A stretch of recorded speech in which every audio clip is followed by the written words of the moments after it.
తెలంగాణ ఉద్యమం రాష్ట్ర ఏర్పాటు ప్రక్రియలో పాత్ర లేని వారు తెలంగాణను పరిశీలిస్తున్నారని కరీంనగర్ మాజీ ఎంపీ బోయిన్పల్లి వినోద్ కుమార్ అన్నారు. సిరిసిల్లలోని తెలంగాణ భవన్లో ఏర్పాటు చేసిన మీడియా సమావేశంలో పాల్గొన్న ఆయన అంబేద్కర్ వద్ద జరిగే దీక్షా దివాస్ కార్యక్రమానికి అన్ని మండలాల నుంచి కార్యకర్తలు వస్తారని ఉద్యమాన్ని గుర్తు చేసుకుంటున్నామన్నారు.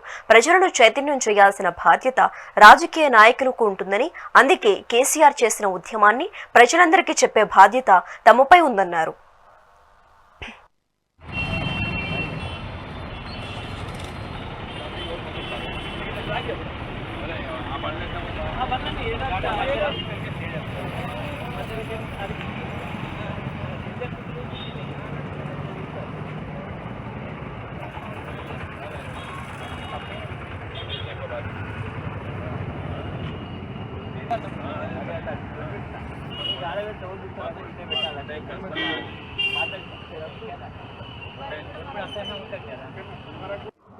నవంబర్ 29 అనేది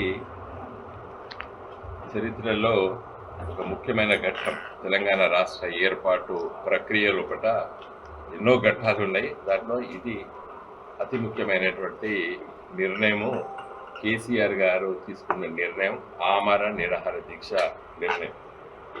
29 నవంబర్ నాడు దీక్షా దివాస్ పేరిట మరి తెలంగాణ రాష్ట్రం వచ్చిన నాటి నుండి ఇప్పటి వరకు కూడా ప్రతి సంవత్సరము గులాబీ జెండా మా పార్టీ పెద్ద ఎత్తున యావత్తు తెలంగాణలో కార్యక్రమాలు చేస్తూ మరి ప్రపంచవ్యాప్తంగా కూడా తెలంగాణ వాదులు, తెలంగాణ మిత్రులు, తెలంగాణ ఉద్యమకారులు దీన్ని మళ్ళీ ఒకసారి గుర్తు చేసుకొని నెమరు వేసుకుంటున్నటువంటి భాగంలోనే ఈరోజు మిమ్మల్ని అందరినీ ఆహ్వానించి 29 నవంబర్ నాడు సిరిసిల్ల కేంద్రం లోపల మరి దీక్షా దివాస్ని ఉదయం పూట ప్రారంభించి మధ్యాహ్నం వరకు దీన్ని కొనసాగించాలని చెప్పి నవంబర్